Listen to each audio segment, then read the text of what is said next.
Bonjour à tous! Dans cette vidéo, on va voir comment bien rédiger des prompts dans un générateur de musique pour obtenir les meilleurs résultats. Dans cette vidéo, j'utilise l'application SunGo. Je la trouve très facile à utiliser. Elle comprend facilement vos demandes, demande peu de réglages et donne d'excellents résultats. Vous pouvez la télécharger sur l'App Store en tapant SunGo, en scannant le code QR ou en trouvant le lien en commentaire.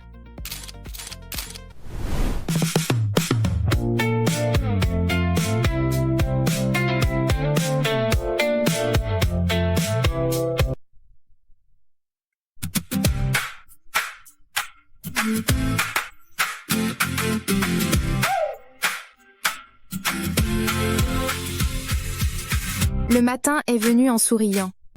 Frappa.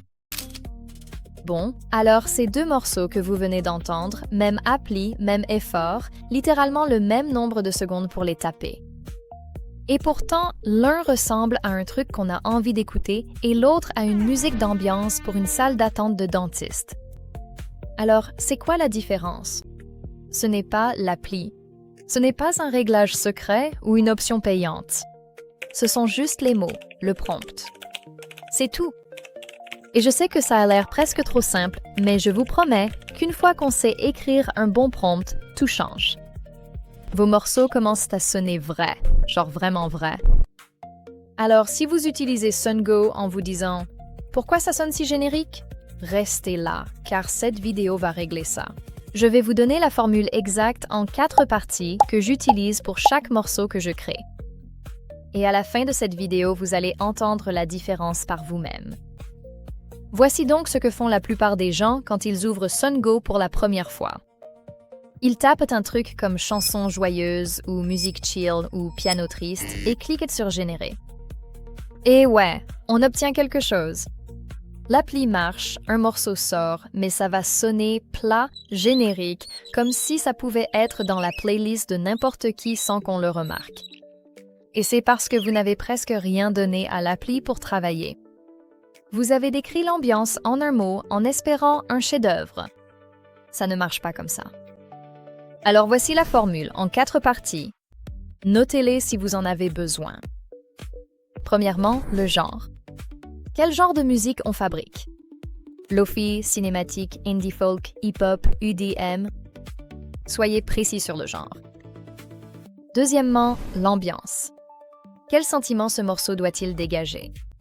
Joyeux, c'est trop vague. Essayez nostalgique mais chaleureux ou mélancolique mais plein d'espoir. 2 mots avec un peu de contraste poussent l'IA à faire quelque chose d'intéressant. Troisièmement, les instruments. Nommez les instruments précis que vous voulez entendre. Guitare acoustique, piano doux, quatuor à cordes, batterie 808. Plus vous êtes précis ici, plus vous contrôlez la texture du son. Et quatrièmement, la référence. C'est celle que la plupart des gens oublient, et honnêtement, c'est peut-être l'élément le plus puissant de toute la formule. Une référence n'est pas un nom de chanson, c'est une scène, un souvenir, un sentiment. Comme la scène finale d'un film de voyage. Comme 3 heures du matin dans une ville déserte, comme l'instant avant qu'un grand événement n'arrive. Suno utilise ce contexte pour comprendre comment assembler tous les autres éléments, et les résultats sont totalement différents quand vous l'incluez. Bon, maintenant que vous connaissez la formule, laissez-moi aussi vous parler des 3 erreurs que je vois littéralement chaque jour chez ceux qui débutent dans la musique par IA, car savoir ce qu'il ne faut pas faire est tout aussi important que de savoir quoi faire. Erreur numéro 1, trop court. Chansons joyeuses, musique triste, rythme sympa. Ce ne sont pas des prompts, ce sont des catégories. Vous donnez à l'IA une étiquette de genre en appelant ça une description.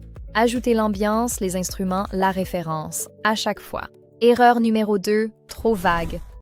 Bonnes ondes ou un truc relax, ça vous semble clair parce que vous avez un sentiment précis en tête, mais l'IA n'a pas accès à votre esprit. Elle a besoin de mots concrets pour travailler. Quel genre de relax? Relax du matin? Relax de minuit? Relax pour étudier? Ce sont 3 morceaux totalement différents. Soyez précis. Et erreur numéro 3, les contradictions. Si vous demandez une berceuse en colère ou un morceau de méditation énergique, l'IA va vous donner quelque chose de confus parce que vous lui avez donné deux choses qui ne vont pas naturellement ensemble. Choisissez une direction claire et tenez-vous-y. Vous pouvez toujours générer à nouveau avec une autre direction, mais un prompt clair bat un prompt confus à tous les coups. Corrigez ces 3 points et je vous le promets, vos morceaux sonneront bien mieux dès votre prochaine création. Encore une chose avant de vous laisser. J'ai préparé un guide gratuit, 20 conseils que j'ai testés personnellement dans 5 genres différents: Lo-fi, cinématique, hip-hop, EDM et ambiant. Ils suivent tous une formule en 4 parties. Ils sonnent tous vraiment bien et vous pouvez le trouver juste dans les commentaires. Copiez-le et utilisez-le. Considérez cela comme mon cadeau pour avoir regardé cette vidéo jusqu'au bout.